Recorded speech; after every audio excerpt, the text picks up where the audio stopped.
From KPRC Channel 2, this is Houston Newsmakers with Cambrell Marshall. And welcome to this Newsmakers Extra. I'm joined by Sarah Al-Khafaji, who recently came to the Houston area as a refugee from Iraq, and Jeff Watkins, who is the Vice President for Global Initiatives for YMCA International. We were talking on the program about how much involved YMCA International is in this process. How long has International been involved with refugee resettlement? International Services was created in 1978. Okay. There was huge numbers of refugees from Southeast Asia after the conflict there, and the leadership of the YMCA saw it as a huge need. There was no services that were set up for them. So we really believe the YMCA is for all, and the YMCA stepped up to the plate to help address the needs of those newly arriving refugees. On the website, I saw there were 14 countries that you were dealing with. Is that pretty accurate? Or is there more than that, kind of more or less? I mean, over the years, refugee populations will shift as there's conflict that creates situations that lead to folks having to fear because of that well-founded fear of persecution. And what determines how many come into the Houston area and who is responsible for their resettlement? Well, there's a national ceiling for refugees that's set every year, and the president has a lot of discretion in setting that ceiling. Right now, most of the refugees that we're resettling have family members here, and so a lot of the resettlement program is actually reuniting families, which is part of the process of them rebuilding their lives. Now, Sarah, in your case, that was not the case. You didn't have family already here, did you? In the United States? Yeah, I fled with my family. Okay, but was there somebody already in the United States before you came? So everybody came together? Yes, that's correct. And your mother basically was a single mom, yes, raising you, and because you were at pharmacy, and you said your brother was studying to be dentist. A dentist. Yeah. Had he already become a dentist? No, it was close. we just left. We just left before he finished his school. Yeah. So on our program, you talked about the fact that the people came and you suspected they were terrorist related, wanting your mother, who was a doctor, to work on somebody who was injured, and because of that, all of that created that, you left. Now, when you were moving to Turkey, how were you able to know about the process of applying for the United States? Well, the first step you think about is just to be safe. So at that time, we weren't thinking about that much, but we have heard from people that did that before, about the process. So when we reached Turkey, there was a organization called Anchor. I'm not sure what this the abbreviation of. Yeah, the UNHCR, the United Nations High Commission for Refugees. Yeah. So the second day after we reached there, we went to the Anchor, and then we asked them and how to apply and how to enter the process, and they were helping, and we did apply from there. Was it? Go ahead. Yeah, I would just like to point out that initially when Sarah's family arrived in Turkey, UNHCR did the determination in terms of can they demonstrate that well-founded fear of persecutions. And then it was later they were identified as vulnerable and referred to the United States Department of State for third country resettlement. Could it have gone to a different country? It could be. But it just happened that...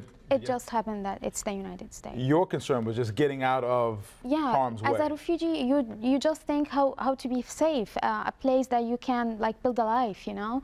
So yeah, they chose United States for us. Well, yeah, what are your impressions of Americans? My first impression was everyone is so friendly and lovely, because when I came here, everyone was saying, "Hi, how are you doing?" Walking in the streets, "Ma'am, can I say something?" "Okay, you're so beautiful." "Wow, thank you." Children's, kids, you know, "Hi," they do you hi, so you do hi, sweetie, you know. You weren't expecting that? Not that much, really? To be honest, yeah. What do you tell people when they're coming to the United States and trying to settle them in Houston?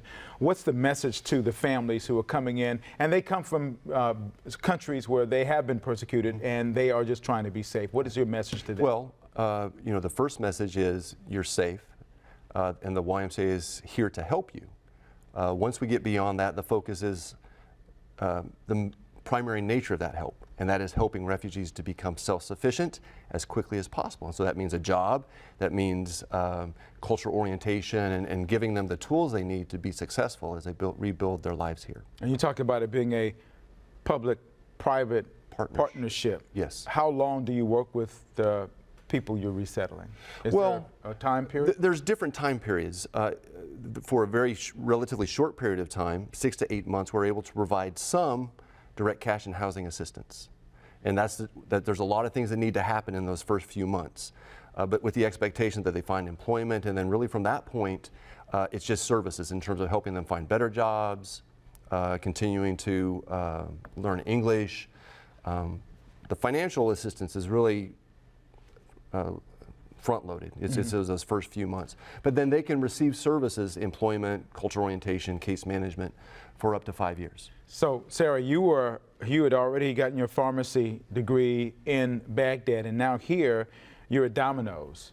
So how frustrating is that for you? Or are you, okay, this is better than where I was doing before? To say it's okay, I'm not sure if it is okay or not, but you need to do something. I mean, I'm not gonna stay at home like doing nothing. I need to start to build my life and future. At the first time when I got hired in Domino's, like my friends and relatives, Sarah, what are you doing? You're a pharmacist.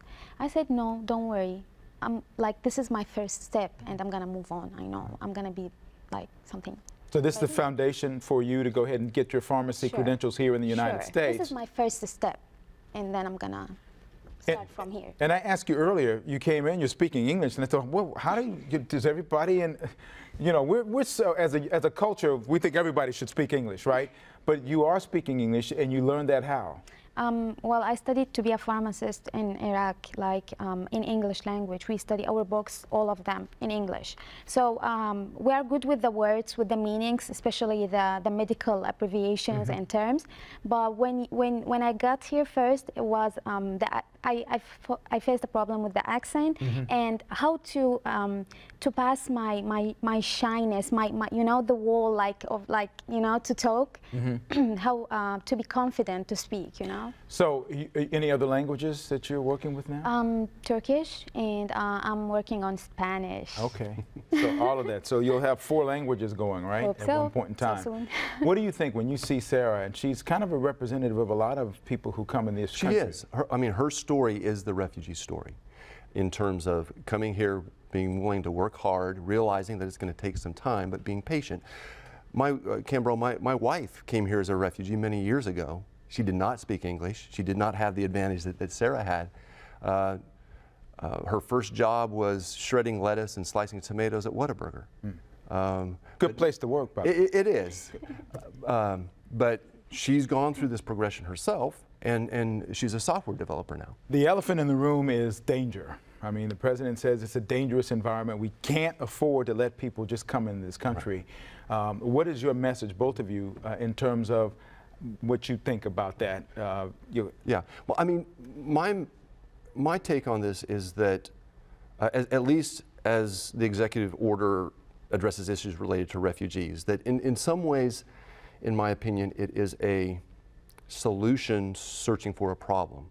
I think a lot of people really don't understand all the safeguards that are currently in place for refugee admissions. No group of individuals, immigrants coming into this country, goes through the scrutiny and the process that refugees do. Something happens, there's a terrorist attack anywhere around, it's in the news. Does that make you feel, oh, it isn't, how do you react when you hear about those things and wonder about how people may think about you? Actually, like if an explosion or something happened bad in the U.S., oh, yeah, that's really sad, because you are searching for a safety, like for safety. So when you are here, you want to be safe, and you want all people to be safe, you know. So when I hear about an explosion, and if I hear like an Arab or Muslim is behind that, I seriously become so sad. Well, I thank you for coming in and sharing your story. Thank you, Jeff, for what you do. And hopefully this is all about, this particular program, #NothingButTheTruth.